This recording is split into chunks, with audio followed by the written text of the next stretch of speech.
We're kicking off this show, this episode of Movement Crew Lifestyle with Rob Walker, co-host Neil Duplessis. Rob is actually the man with a plan, the man behind LMS. So we're just going to get down and see all the intricate details about how LMS is run, how events are run, how it all works, get around some judging, see what you guys have been asking for, questions that you guys want to know. Let's pretty much get it all out there, get it all on the table. By the time we finish here, we should have a good understanding of how everything goes.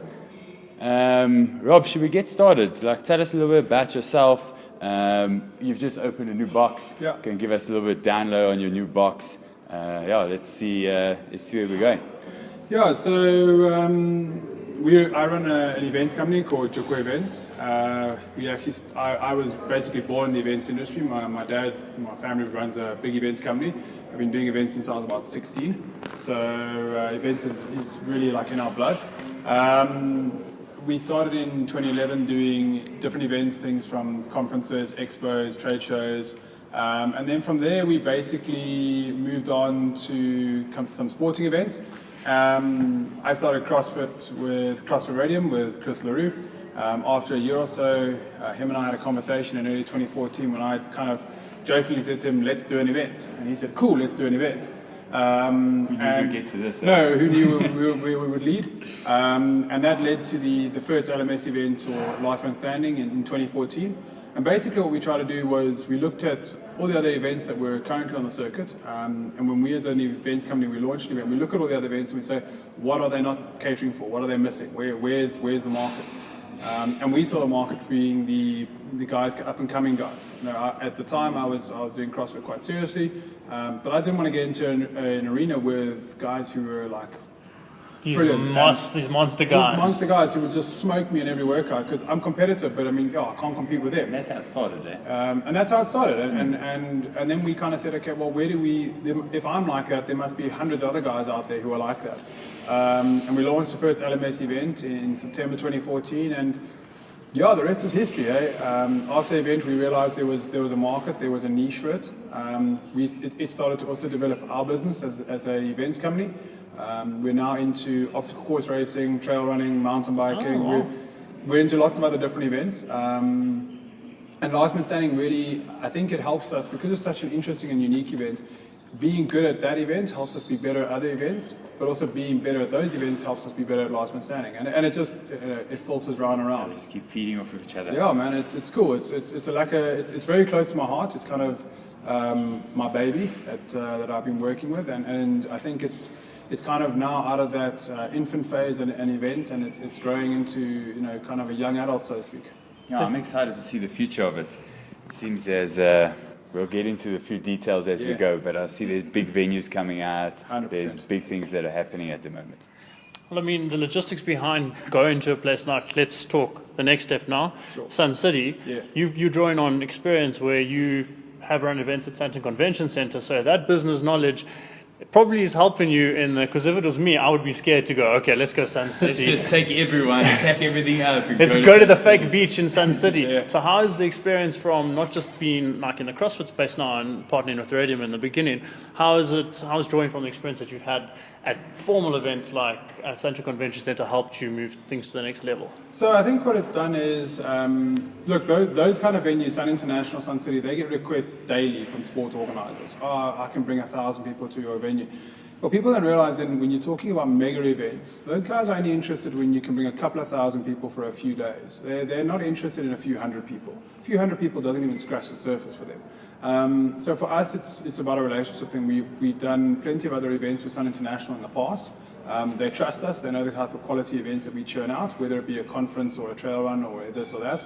And we can now draw on that relationship and try and bring that experience and that insight into a fringe sport, being functional fitness or CrossFit, as people want to talk about it, and taking it to that level. Because without those relationships, the guys don't even talk to us. You can't just get into Sun City and just be like, walk in there and be like, listen, I want to hold a close to competition here. 100%. Most going to be like, well, there's the door. Yeah. See you later. Usually the process with Sun International and Sun City, so we have been working with them for about a year now before we made the announcement. That's how long it takes. You've got to look at diaries, calendars. Everyone in the events industry, if they run a decent venue, they're working on at least a 1-year planning cycle, if not more. Wow. So for us at LMS, we are actually working on a 3-year planning cycle. This is now the first year of the next 3 years. But we work on a 3-year planning cycle. We know what we're going to be doing in 2019 and 2020 already. And we have to work on those cycles so we can book the best venues and we can go to the best places. Events in South Africa is a very big business, but it's very small in comparison to the rest of the world. We don't have enough venues. We don't have enough things. So if you want to go to a place like Sun City, you've got to have your stuff together or your ducks in a row. I think this is where a lot of the controversy actually comes from, because nowadays you've got box owners who don't really have the background of business experience, or they've never run events before, and they're like, hey, I own a box, let me just like make a competition, and then they throw something together, and in people's minds they're putting you probably in the same category without knowing that you have all of this experience, and you're doing the necessary things that you need to have if you're running a big event, 100%. like going to somewhere like Sun City, even if you're having a small event. So tell us a little bit more about the background of the expenses that go into having something like fire marshals come, if like the sign-off certificates, the engineers that need to be in. Please go into a little bit more detail about that. So, box owners running events and putting together competition, it's the backbone of the space and the community, and it must never change. It must always be there. I think it's important. The problem comes in is when those events grow into the sphere of a couple of hundred events. What a lot of guys don't realize is there are laws in this country, and South Africa has some of the most progressive laws when it comes to eventing that govern what you do. And you are ultimately the organizer. So if you're the guy, so if I'm the guy behind last minute standing, if things go wrong, ultimately it kind of falls up the chain, but it stops at my door. And a lot of guys don't realize is that they're opening themselves up for a lot of lawsuits and liability. And at the end of the day, not done correctly. Well, if anything happens, if anything goes wrong, that's the... heaven forbid somebody gets injured and they're paralyzed. I mean, I know of another event where that happened and the organizer didn't have their stuff in place. And they got sued for a couple of million because that guy could no longer work and earn an income for his family. And the court ruled in his favor that the event organizer was liable. Wow.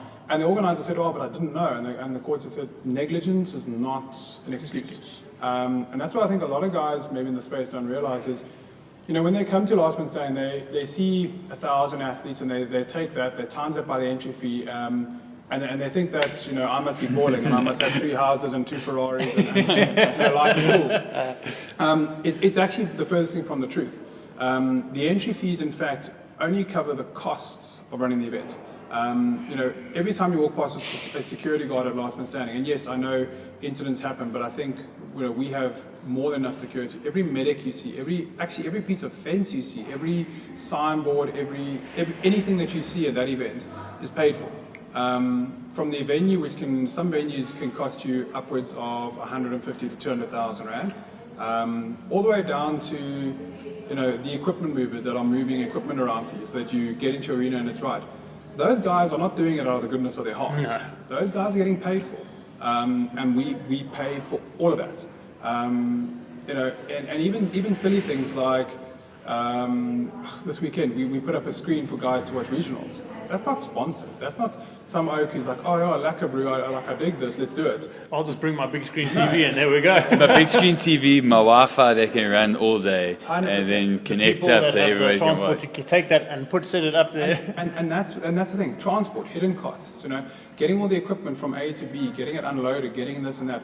That all costs money. And I think where people have a block when it comes to events is a lot of those costs they don't see and understand. So it's not like a normal business where you can say, oh, okay, I run a car showroom, so the cost of the car is this, the income of the car is this, and I make a little bit of Y. This is a business. If you're running events, it's not a basic income statement like that. No, well, and it is, and we've been an open book with anyone who's ever asked us and said, yes, guys, you're making so much money with these athletes, and we say, guys, not really. 90% of the costs get taken up by the entry fee. And the other thing that guys don't think about, we're a business. We take 15% of our entry fees, that goes to government. We don't even see that money. That's cheers out of here. So, that's already a huge chunk. Another thing that people don't, especially when you get your social media heroes, are just like, listen, but you've got 2,000 teams and what, and like Breville sponsored this, and like, oh, the money must be Yeah. going to your pocket, but they don't see the 15% to the government, Yeah. the setup fees. I There's- actually never even thought about that till now. Yeah. It's 15%. It's not like all of a right sudden now he it's doesn't like, have to wow, pay VAT, that he is doesn't actually have to quite an pay. expense. Any expense that the box owners out there that they experience in their business on a day-to-day, salaries, people working on the event need to be paid. You know, this is We've got a whole team running upstairs right now. 100%. People need to be paid to work on these events, and if we compare, for example, take Last Man Standing, you compare it to other events of the same nature within South Africa, you're actually talking about your Ironmans, the Cape Epics, the Sinai to Sea, Joburg to Bush, even the My Way Ultra Triathlon. There, guys are paying entry fees of 1,000, 2,000, 3,000. Some of the mountain bike races, you're paying 20, 30,000 rand per person. Sure. And people are complaining about what, $800 at the moment? Yeah, $800. But they want all of those bells and whistles, but they want to pay $800. 100%. At some point, there's going to be a breaking point. Even things like, and we were so grateful. I mean, Steel Monkey really lifted the level of our shirts this year. Steve and the team, they were such a pleasure to work with. But there's no company, I can tell you from experience, and I challenge anyone to prove me wrong. There is no company in South Africa that will sponsor outright the amount of shirts we use for Last Man Standing. No way. So we order Because in that's excess shirts of for Judges, for judges, competitors, everyone. or the crew officials, everyone has to have a we shirt. have somewhere north of about 1,800 shirts that we order.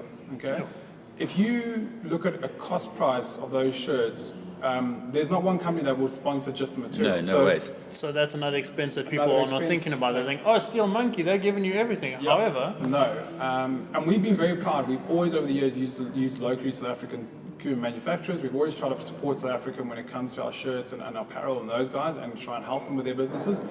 But we pay for that. That's not. It's not out of the goodness of our hearts, and I think that's where people look at.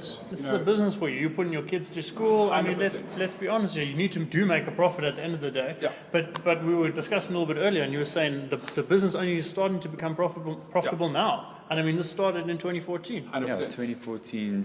So most events, when you talk of big events, and I suppose I'm quite lucky because I know the events industry. I've circled a lot of the guys who run big events. Most serious event organizers will talk about a 3-year cycle.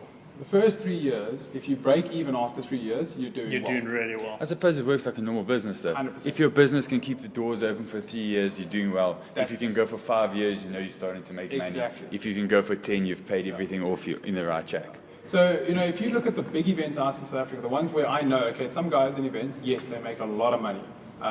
They get big sponsors on But board. it doesn't just happen like It's that. happened. It takes them about 8 or 9 years to get to that point, and that's where I think people maybe have a misconception about maybe us as Last Man Standing, because we straddle this world between smaller organized events where it's a community event and maybe the box owner is just putting a little bit of extra money in his pocket at the end of the day, and that's cool, 100%.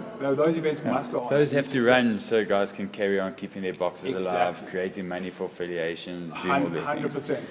100%. But in the same breath, when you step into an arena and you've got any event in this country, any functional fitness event that's doing more than 300 athletes, I would strongly advise the organizers to look at themselves for long, hard and say, actually, am I covering myself? Do I have medics? If you don't have enough medics at your event, you are liable. If somebody gets injured, you are actually liable. You can't say, oh, I'm sorry, I didn't know. I don't know. What about engineering? Because I mean, these structural things that you're putting up Yeah. there, if that comes down, it could potentially kill somebody. And that all happens, and the box owners out there know that they're all running businesses. They also have to put food on the table. They have to pay for their kids' fees. They have to buy equipment. They have to pay rent. They have to do everything. We have all those expenses as well.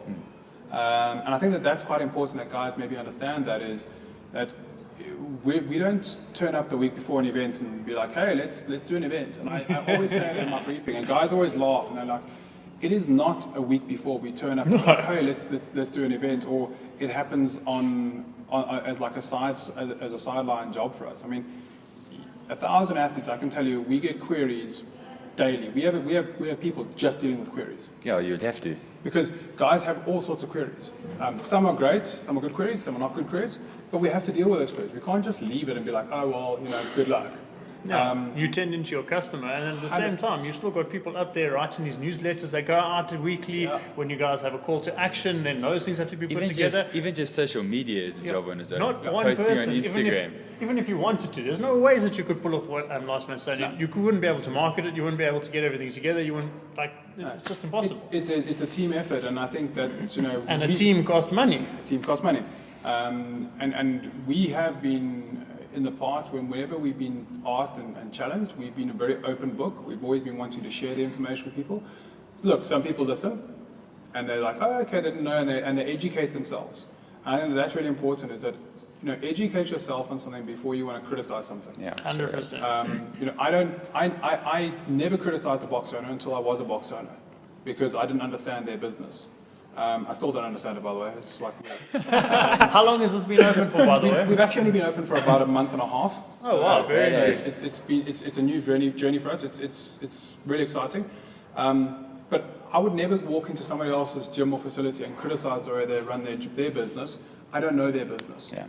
It's ignorance if you walk into something you've never been a part of, or you've never been in, and then all of a sudden, but that. And I think it's important that before people criticize, and I don't even think about Last Man Standing, take us out of it. Before you criticize any event or anything that you do, make sure you educate yourself just a little bit, and then with facts, of course. And then if you want to criticize from a point of constructive criticism. Yeah. Something that's going to help get everyone better in the future. We over the years, we've had all sorts of criticism. People being critical because they just can be critical, which is fine, that happens. We've had constructive criticism, which has helped us grow the event and do better. And then you get destructive criticism, which is trying to break someone down, not finding the facts, and then just rolling on this. As a keyboard hero, where you're saying but there's not enough of this in the comment. At the same time, you also can't please everyone. So there's some people that might have bashed you, the workouts aren't right, and this is a functional fitness, where is this, where is that? But you have to tend for everyone, and you are the all-inclusive functional fitness competition. And the thing is I love the CrossFit community. I mean, a lot of people I don't think they don't think we're part of it. I love the community. I love all the people. So many different personalities and characters. You wouldn't do this if you didn't love the community. Nobody would do half the stuff they do if they didn't love the community. And my whole team is part of the community. They're all CrossFitters or they're fitness fanatics, and they love it. But the thing that really wows me is that I know the guys out there watching this, and they watch the games and they see the stuff and they see what regional guys get and whatever. Guys, just remember, they're dealing in dollars, we're dealing in rands, firstly. Any box owner will know what I'm talking about when the dollar-rand exchange rate. You know how it hurts you. Affiliation fees and all of this. So look at their entry fees. Those guys are paying $200-300 an event per person. Okay? You're talking then $2-3 grand. If I started charging $2-3 grand, I would have no athletes, firstly. And secondly, if we did, we could give you all those bells and whistles. Yeah, straight up. 100%. Easy. It's not that I'm going to start. Not that I'm going to start arriving at the next venue in a helicopter. Please. Because that's the next step of proportion. Helicopter. Yeah, no, really. I'm just rocking 2 helicopters in a game farm. But if we could charge international rates, and it's the same for everything in South Africa. We compare ourselves to international standards in terms of the deliverables, but we're not paying international rates. But even if we think about it, most guys that own gyms, if you go overseas, you're paying $100. Yeah. You pay almost $100. I think it was $100 and something per month. Yeah. Where it works out almost $1,500. Yeah. And some gyms aren't charging near that. No, they're not charging anywhere near that. I mean, when I was fortunate enough to be in Colorado about a year or so ago, I went to a couple of the boxes out there to go and check, because at that point I was thinking of doing a box, and I went to go check. Those guys are charging $60 to $80 a week. A week. Okay. Imagine we had to price ourselves in this country like that. Exactly. Yeah, that's what we pay per month. And month. that's why I think that people out there, they don't realize what the box owners go through in terms of trying to get a profitable business together. And yes, profit isn't a dirty word. No, it's not. Profit is something that, as a community and as a group of people, we need to be happy with. People should make profit. People should make money from their work. Do they want this event next year? Do they want it here afterwards? You need to put money in your pocket, because you've taken a huge chunk of your time. And time is this is your business. It's not even that. You wake up, You get dressed, you go to work. Somebody else wakes up, get dressed, go to work. Yeah. Why should they not get paid for what they're working for and you get paid for what you're working for? There's Exactly. a split because it's not a free event. Someone had to put the work in. Yeah, exactly. And this is Time, it's effort, it's money. It's everything. this is exactly it, and this is what a lot of guys like. You know, they judge events harshly because they do it as a hobby and as their passion. Yeah. Which is great. Like, please don't ever stop it. But understand that the people on the other side of the fence, like, they're not doing it as a hobby and a passion. Yes, they're passionate about the thing, but they have to pay the food. They have to make money. And that's why I think, you know, we should never criticize any box owner who raises their fees, or never criticize, because guys, people are not profiteering. People are just trying to make ends meet. And as everything goes up in this world, so things need to go up. And if you want to have an international standard event, then you need to maybe start being prepared yourselves to start paying international That's exactly rates. it. And that's it. You can't have your cake and eat it. So if you want Yeah. that international standard, what you see on TV, even if it's just regional standard, Yeah. you need someone that's full-time in the business that's doing this with a team. And at the 100%. moment, that's what you're doing. You've got a team upstairs. You're running this in a 3-year plan, and you're doing it. You're taking the necessary steps that we can get there. But guys, if you want that kind of exposure, if you want that kind of event, it costs money. So we have to meet you halfway. Yeah, exactly. Guys want amazing arenas. Like, you want to go from here to Spain to compete on the national floor, whatever. But you can't go from here to Sun City and pay the price of accommodation at Sun City because you don't want to be on that dance floor. You know, like it's. But the same guys will pay 5,000 rand to go to Cape Town for a weekend for Straight go for a up. jaw. So, you know, we're also just trying to elevate the sport as much as we can. And sometimes that does require investment and buy-in from people. And yes, you know, we've had people say, oh, I can't make it to Sun City. Guys, yeah, not every event is for everyone all the time. Straight up. You know, I don't go to Ironman down in PE because it's going to cost me 20 grand for the weekend. That's cool. But there's thousands of other guys who do it. Not everyone makes Cape Epic, which I think this year was charging 60 grand for an entry. You know, it's not for But in everyone. that numbers, put it into perspective, it's like, come on, Chalk guys. and cheese. Yeah. And I know we always try and get as many people as we can to be at our events because we want everyone to have that vibe of like, I'm an athlete, I got to step into an arena with like 6,000 people around me and cheering me on, and like, that's awesome. It's a great vibe. But we also have to try new things, and we have to experiment, and we have to. And sometimes it works, Sometimes it doesn't. sometimes it doesn't. We as a team, I can promise everyone out there who watches this, we as a team, we always learn from our mistakes, and we always say, okay, this worked, that didn't work.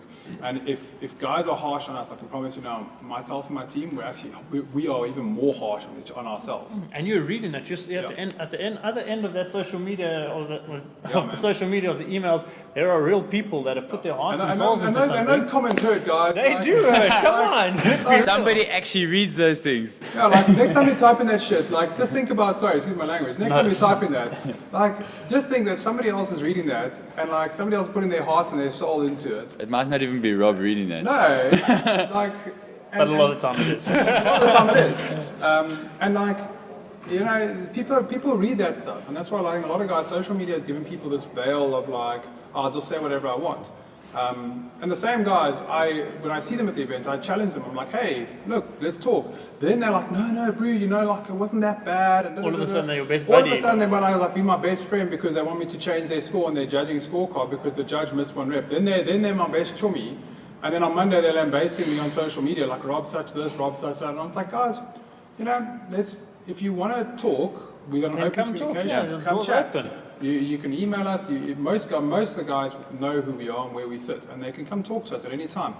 If you have constructive feedback, we'll always take constructive feedback. But you know, just to criticize from the sake of criticizing, yeah. So going back onto changing that one rep on the Yeah. judges' scorecard, because I see this happen all the time. Just that one rep or those 2 reps or wherever it is. Yeah. Let's get into a little bit on the judging scene. Yeah, so you're talking whatever. about the business Because side of things, I've let's talk also, about judging. when we spoke in the beginning, we heard that these people get paid, those people get paid, those people get paid, those Yeah. people get. Judges are really volunteers. Yeah. That's really what they are. So the majority of judges are volunteers. And look, you know, I know we had some concerns this past weekend with our judging. We take that completely on ourselves. What I will tell guys is that any judge that was identified after day one as not being up to standard, we replaced overnight and brought new people in on Sunday. So apparently there was 5 people you identified. Okay, these are not took great them out for of the event. circulation, So move them out of something else. We even put them into other jobs in the event. We said, don't you want to do this or don't you want to do that? So we pulled them out of a situation where it was potentially that they were causing harm to an athlete or a situation. But at the end of the day, is like, if we want judges that are got 6 months of CrossFit experience or a year of CrossFit experience, they have their judges course behind them, they have this, they have that, Okay, now we're talking about people that are essentially professionals. Qualified. Qualified. they are people. qualified. They're qualified to professionals. judge. They've run an exam. They've studied something. Exactly. And if we want those kind of judges, which believe you me, we want, at some point there needs to be a balance of the scales, because that you're talking, so maybe people a bit of perspective. Last man standing, at minimum, we require 70 judges for a team event. 70. 70. Jeez. That's so that we can run 20 guys per arena, because most of our workouts require 22 judges in a lane, and we run the lanes of 10, so that's already 60. And then we have 10 on rotation, so that the guys can break and go take toilet breaks and this and that and whatever. If we are not getting that number, one of two things happens. Either we pull guys in, and that leads to poor judging standards, which happens, or we end up not swapping our judges out, and they have a really horrible weekend because they end up staying in an arena for hours on end.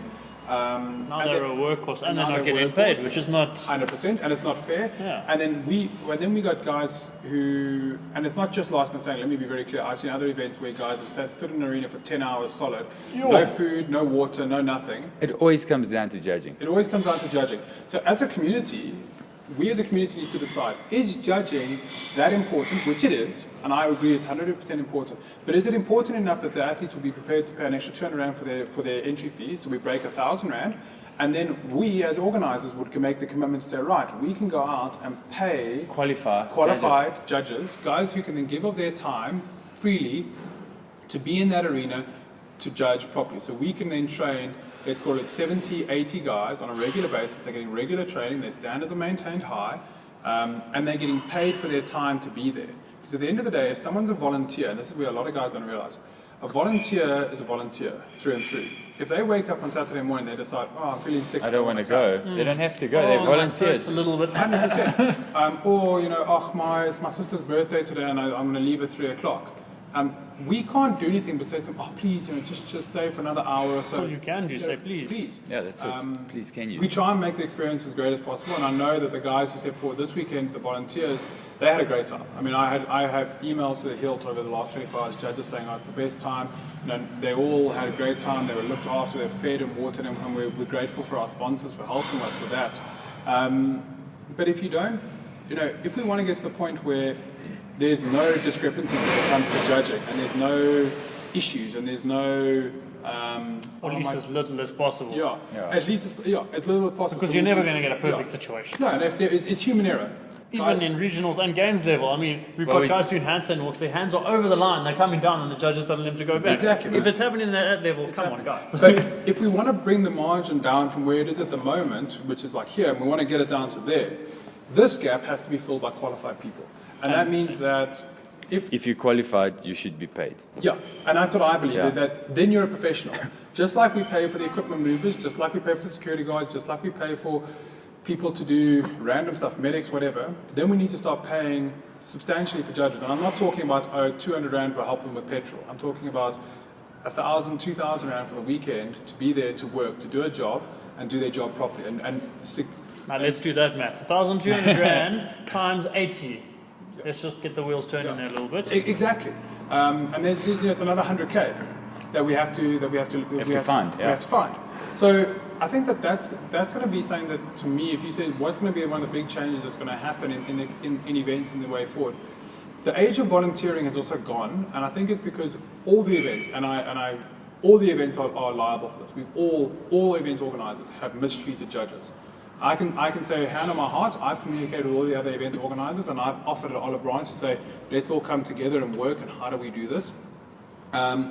Everyone's had an event at least once where they've abused judges badly because they didn't have enough, and they said, you got to stand here. You just got to stand here the whole day. And the problem is guys have one bad experience being a volunteer at a judge, and it might not even be at my event, it might be at so-and-so's event in flippin' Northern Cape in Kuruman.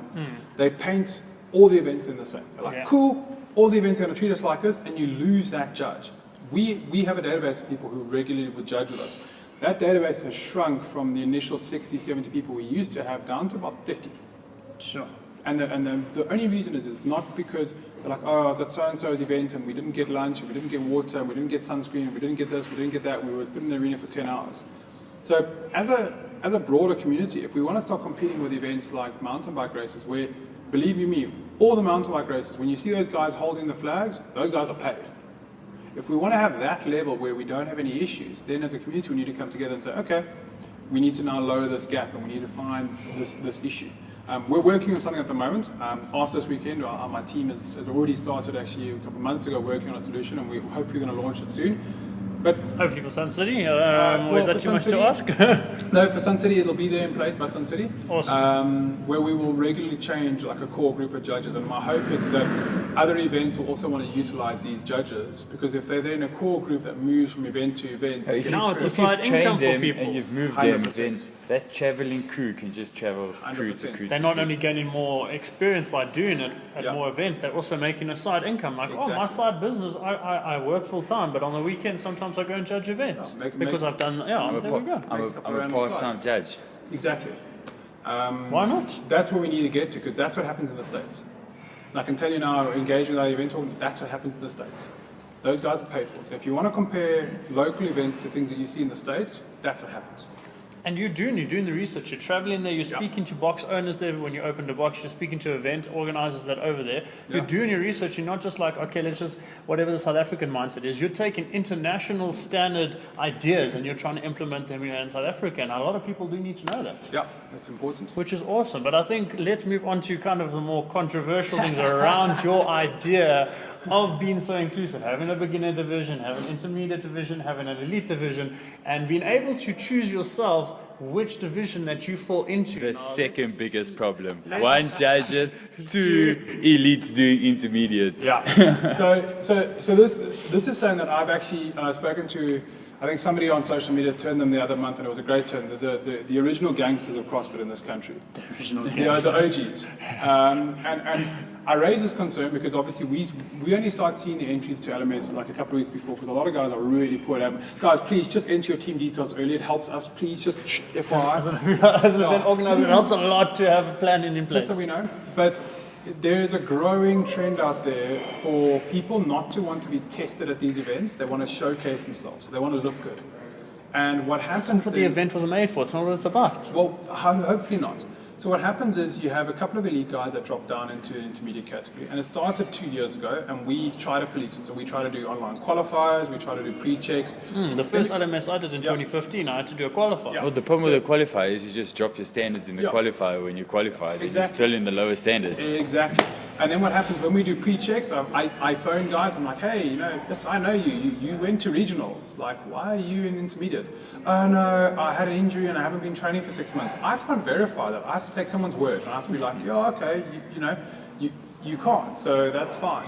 The problem is not, and let me be really, this is something that I'm really passionate about. I love the beginner division, because for me, beginners are the future of the sport. Okay, so as a community, we have to nurture and protect that division at any event, not even regardless of last man standing. Let me take that hat off and just say, as a box owner, as somebody, when you get guys moving into a beginner division, they get the bug bites, and then they want to stay training. Then they want to go from 3 times a week to unlimited, because now they want to train and the bug bites and they get excited. It's a downward spiral. So what happens is elites move into intermediates. Genuine intermediates, they move into beginner because they don't want to compete against elites in their division. They see the names on the board. Exactly, man. And then what happens is genuine beginners, they're like, I'm not going to compete against this guy. If someone has 10 muscle-ups and they can do 10 muscle-ups unbroken, you really should be looking at yourself and saying, I'm elite. Maybe I'm an elite. Maybe I should test myself and go into the elite division. Maybe in the first event I'm not going to podium or I'm not going to get top 10. But I can now know but where you my also abilities grow are. as an athlete. 100%. The amount of growth you'll get by putting yourself in that uncomfortable position is way more incredible than just. But a lot of people coasting don't to- actually take the time and they don't actually do it. Let me talk from my personal experience. Yeah. I started CrossFit and about 2-3 months later, I entered your competition. Yeah. I was like, I've got a basic understanding of this already. I didn't come from nowhere. I entered intermediate. Yeah. Okay. The rest of that year, I was traveling. I couldn't do proper CrossFit training. Sure. I came back, and it was about 2 months again until Yeah. the competition. I did intermediate again. Which is cool. Now I stayed in South Africa, wasn't going like to different places, could train regularly, and I was like, okay, well, I can do the muscle ups, I can do all of the standards, so let me try elite. Look, I didn't come anywhere in the elite division You did last elite year. with me last year. Yeah, but I did Yeah. do elite last year, and it was a hell of a lot of fun. But at the same time, you've also got to go in that mindset of, if you keep pushing yourself back for everyone else, firstly, it's not fair on everyone Yeah. else. And secondly, you're not challenging yourself as an athlete, which is why I think that we should be competing. I mean, the prize money is great, Yeah. but at the end of the day, we want to develop ourselves. We do want to showcase ourselves, but we don't want to showcase ourselves against people that are not in the same standard as us. That's And I think that's the whole important thing is that I can tell guys out there, and I can tell you factually, because one of our things is we monitor the space. We monitor how many gyms are out there. We are not growing as a community at the moment. So the number of boxes is stagnated, affiliate or non-affiliate. And I don't step into that discussion. That's every man's choice. But we're not growing, and it's because there's this thing of, and I believe a lot of the time it comes down to because people are not pushing themselves and they're not creating space at the bottom of the ladder for the new guys to get on the ladder To and get grow into up. the events, yeah. To get And into all the we're program. doing as a community, all we're doing is shooting ourselves in the foot long term. We're thinking about this month, this week, this competition, and I'm going to enter intermediate because I can do well there. But what you're actually doing is you're shooting yourself in the foot, because if you're a coach or a box owner, or you're thinking of opening a box or whatever, you're discouraging the next group of people to get into the sport. We're discouraging that involvement. And if we want to, at the moment, CrossFit or the sport of functional fitness is a fringe sport in South Africa. We are nowhere near the numbers of mountain biking, trail running, any of those other big events. We are nowhere near. We have about 168 affiliate boxes at the moment, and I'm not sure of the non-affiliate. Let's call it 200. Average membership at each of those gyms is 150 people, let's call it. You're only talking about 50,000 people. Yeah. Not a lot of people. That's why big sponsors are very few and far between for these events, because you're talking about quite a select group of people that are doing this stuff. If we want to grow that to the point where we're like in Australia, which has 600 boxes, jeez. okay, that's nearly 4 times the amount we have in this country, affiliate boxes, by the way. That we need to protect the lowest level and say, okay, we're going to grow the roots of the sport. We're going to grow the beginner division. We're going to protect them. We're going to make sure that as a community, if someone's intermediate, that they go intermediate. If someone's elite, that they go elite. Because then that frees up the bottom division for genuine beginners to come in and say, I'm a beginner. I can barely do a push-up. When we scale the beginner division, we scale it for guys like yourselves. You said, okay, I've only been doing CrossFit for 3 months. We saw guys this weekend who could barely do their 10 sit-ups. That's a beginner. That's Okay? yeah. Let's be very Definitely, clear. that is a That's beginner. a beginner. If you can do butterfly pull-ups, You're intermediate. you're intermediate. And you know it in your heart as well. Like, you know as an athlete, I'm intermediate, I should be Your there. coach also knows. And your coach also knows. And I feel quite strongly about it. It's not up to us as Last Man Standing or any of the other event organizers out there. It's not up to us to police this. We are not policemen. We are not here to be school teachers with a big stick and beat people across them. There are box owners and coaches out there that need to look long and hard and need to say, am I pushing my guys to compete at a point? Maybe they get halfway through the workout and they can't do it, but maybe they step into an arena and they get their first ring muscle up in front of 2,000 people. Awesome. I've seen it happen plenty of times. I've seen it happen. I saw it happen All the time. I saw it happen at one of our events. I won't mention the guy because he's now quite a serious athlete. And he literally got up there and he knocked out his first ring muscle up in front of me. And he came down and I saw tears in his eyes and he had the best experience. And that obviously changed his whole perspective on, yes, I actually want to do this. And I can do this. And I can do it. And that's when that bug bites, and when the bug bites, people talk to each other. When people talk to each other, the community grows, and then more boxes can open, and then more people can And be the involved, cycle and there's grows. more exposure, and then people like sponsors will jump on board and say, 100%. okay, so you got a viewership of 200,000 people, all right, I'll give you whatever for free. But unless you do that, they have a budget spend as well. They need to justify their business interaction. So exactly, and if we don't start protecting that culture, we are, as a community, we're going to start regressing. So we're going to start going backwards, and we're going to start seeing a situation where sponsors don't want to get involved in events anymore. Already, if you look at the events, there's not as many sponsors as there were. I think it's really important that as a community, and we tried to do it in February this year. We brought a lot of box owners together, and we brought Ty and his team out from the affiliate solution. It was great. We had like 45 box owners, and not so much just the conversations that happened in the room when we had Ty and his team presenting, but it was more that we then had conversations around the bra in the evening. So as Last Man Standing, we made not 1 cent out of doing that activation. We actually lost money. But it was important for us to get the box owners in a room together where the guys can start talking and having a discussion about what's affecting the community. And I can tell you now, this discussion is everywhere. Everyone's talking about it. All over, everyone's maybe not putting on social media because people are intimidated to maybe call people out. And I'm not saying I'm not naming and shaming anyone. I don't want to do that. what you're saying, we're not people calling should anyone name out. and shame, but let's communicate. Let's talk. But let's communicate and let's take a long, hard look at ourselves. And, you know, for every athlete that drops down a division because they want to do better in that division, or they don't want to test themselves, or they don't want to do half a workout because they can't do other stuff, just remember, you're taking the spot of a genuine beginner who might be a newbie at another box, who then decides, oh, this CrossFit thing or this functional fitness thing isn't for me, and they leave the box. We as a community... Either they go there and then they're competing against people that are killing them, or there's not a space for them, and they're like, oh, well, I can train, but I can't even compete because there's not enough competitions, there's not enough spaces. And they paint the community with one brush. And they say, well, this is what obviously everyone's like. And I can tell you, after meeting so many people in this community, whether they're here in Gauteng or Cape Town or the Eastern Cape or wherever we've been fortunate enough to travel to meet the guys, that is not the case. This community is filled. 90% of the people are awesome individuals. They're lacquer. They've got such cool stories to sell. People have overcome addictions. They've done this, they've done that through CrossFit and functional fitness. And that's awesome, man. It's so cool. But as a community, we need to stop this rot. It's the same thing as I said to someone on the weekend. I said, okay, so we play in the obstacle course racing game as well, okay? I have OCR guys who can easily do a 21K OCR event, 50 obstacles, and they will boss it. They will cane it, okay?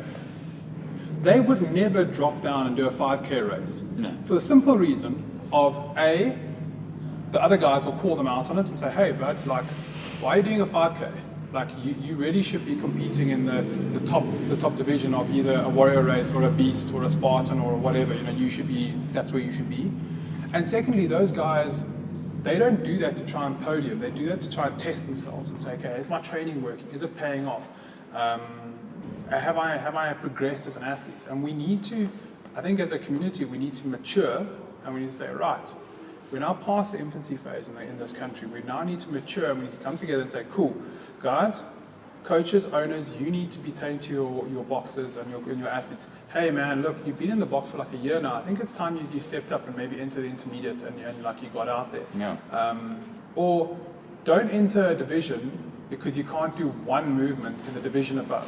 Then they base the whole thing around that. If you can't do a muscle up, you might actually do that muscle up on the day. Yeah. You never know. Like, look, I knew I was going to struggle with those weighted pistols. Yeah, exactly. On the day I was hoping Believe me, I'd we get all some struggle with gym. them. Like, we're all dying. Okay, For like, yourselves. On the day, I was, you know what? Maybe I'll get a little bit of adrenaline from the crowd and whatever. And look, I got more pistols than I thought I was going to, which again, but I didn't not enter elite because I was like, oh, there's those pistols that I have to do. Yeah. I mean, I went there and I challenged myself. I had an awesome weekend. I could do everything else, so I still had a lot of fun, and I did better than I thought I would. That's why we're competing. We're trying to get better. That's exactly it, man. So you're so right. And if I talk to guys individually, most of the guys share this view. And I said, I spoke to guys, the OGs of the industry, and they all share the view. And I said to them, guys, what do we do? And they're like, Rob, it's not up to you to police it.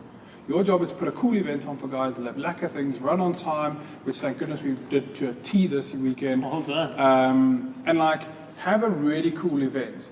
But the onus does fall back on coaches and owners to take a little bit of responsibility for this and say, hey man, like, you're in the wrong division. Like, it's time for you to step up. Now, get into the elite division. I tell you what we'll do is you don't have ring muscle ups, but you have bar muscle ups. So you have the strength. You have the strength and you have the mobility, you can do it. Why don't you come into the box, 3-4 times in the next 2-3 weeks, because last man standing's in 4 weeks' time, and let's Jam work on the ring skill. muscle-ups. And let's jam it until you can get them. Well, it's not even 4 weeks. Like from now till September Start working on rings. is a lot of time to fix any movement that you need if you're going to be an And elite that's what athlete. CrossFit's about, doing so many different things, but finding out to get better at all of them. Exactly. And more often than not, it is the gymnastics that I can tell guys, it's the gymnastics that scares guys away. Yeah, it's awesome, man, you can deadlift 200 kilos, and that's cool. Like, I feel you're strong. But can you do 200 kilos and then follow up by 20 ring muscle-ups? Probably not. So maybe put the bar down a little bit and let's start working on the gymnastics. Look at regionals. Look at the programming that Cash has been doing the last 2-3 years. He's been putting the functional back into functional fitness. Yeah, he has. I mean, I know that if we put a mountain cross bike event in last man standing, I would get crucified. Guys would literally light me on fire in the middle of the field and be like, Rob, what are you doing? No, I Put a would. tire on. I would. People would necklace us in the middle of the field saying, what are we doing? This is not CrossFit. But guys, that's what the Oaks International are doing. No, they're doing so it. They're if we doing want it. to prepare our elite guys so that they can go to regionals, and by the way, massive shout out to Valley Road and Cape CrossFit guys. Like, wow, that was so cool to watch you guys. But if we want more guys to get to that point, the local competitions need to stop this love affair with just weightlifting and say, let's bring in other stuff. And look, just because you're doing a snatch with a kettlebell doesn't mean it's no longer weightlifting. You're doing weightlifting with a kettlebell. Or with a dumbbell. With a dumbbell or with some other object. Look, our objects are there. But if you look at the games and you see what Castro's programming, a lot of the time... Castro had that thing, hold one dumbbell, man. one dumbbell, That looked horribly And uncomfortable. when I saw that, I just thought, like, firstly, Mike, I was like, risk. Like, people are going to kill themselves. But, you look at what he does, and a lot of the time, it's the gymnastic, the functional side of it that I think a lot of the guys get scared of, and they're like, oh, I only got 3 ring muscle-ups, so let me enter intermediate, because then I don't have to show people I only got 3. Yeah. But who cares, man? We're all there to enjoy it and have a lack of time, and I can guarantee you, you're going to get the biggest cheer of the night. Ego aside. Yeah, Well, put your ego aside. maybe on Instagram he posted he actually did 10. He only does 3. That's a whole separate issue. That could be that. But let's look at it and say, cool. I've got this a little bit. I know Last Man Standing is going to program it in because they're on a gymnastic element or they're this or that or whatever. Let me go and work on it. And if I don't get all of them, so what? You will get the biggest cheer in the arena. I was so privileged this weekend. I ran an arena for both days. To hear the guys cheering when someone got their first pull-up. Yeah. Like the beginner category. I mean, I had the biggest cheers. Guys were doing those battle ropes. Yes, I tell you, eventually I caught our camera crew. I'm like, guys, just come and film this. This is awesome. This is so Get cool. this on camera now. Guys just doing battle ropes. That's what it's about. And I think that maybe we need to say, we go to these events, we go to test ourselves, and we go to say, cool, maybe I can't do this one element, but I can do the other 10 elements in the other 5 workouts. I'm okay. I'm in this right division. But it's not up to you. And this is a call out to affiliates. Guys, you need to police your own people. When it comes to entering into events, you are responsible for that person's fitness level. You're responsible for that person's coaching. Therefore, you know them the best. If they are an intermediate athlete, then they are intermediate. If they are elite, don't let them enter the intermediate. Yeah. Call them out. Get your whole box involved and say, hey, look, you've been at the box for 3 years. You've got all the movements. Maybe you don't have 10 ring muscle-ups in a row, but you've got 3. You can do sets of 3. Please, let's enter elite. Yeah, let's enter the elite. Athletes need to test themselves and let beginners Be come beginners. into the sport. Otherwise, we're gonna regress even further, and we're gonna have even fewer Oaks get into the games, and fewer teams get into the games, and we're not. And as a region, we're gonna get looked at even less than we are now, because we're not pushing that generation through. Who knows? Maybe a guy steps into the arena to this weekend at Last Man Standing at a beginner, the bug bites. 3 years time, he goes to the games. We're only going to get that if he feels If that we he can let it progress. bite. If we let it bite, and we have to protect that. We have to hold that. It's like, let's say it's like a little chick. You could be, as a community, we've got to come together, and the role players got to come together and say, we're going to protect this. It's going to do better for everyone's businesses, because also the box owners are running businesses. Guys also need to pay for cars and food and whatever. The more whatever. people talking about it, the Man. more money everybody's making. The more money everyone making, the more we can invest back into the sport, the more we can grow more boxes, we can have more affiliates or non-affiliates, we can have bigger facilities, we can have better facilities. We can have bigger events and better events. Exactly, and we can start competing on a global scale with guys and saying, hey man, check out this guy, he started this thing and he did this event and he was a beginner and the bug just bit and he could hardly do 10 push-ups, but you know, in 3 years' time, there he is standing on the podium at games.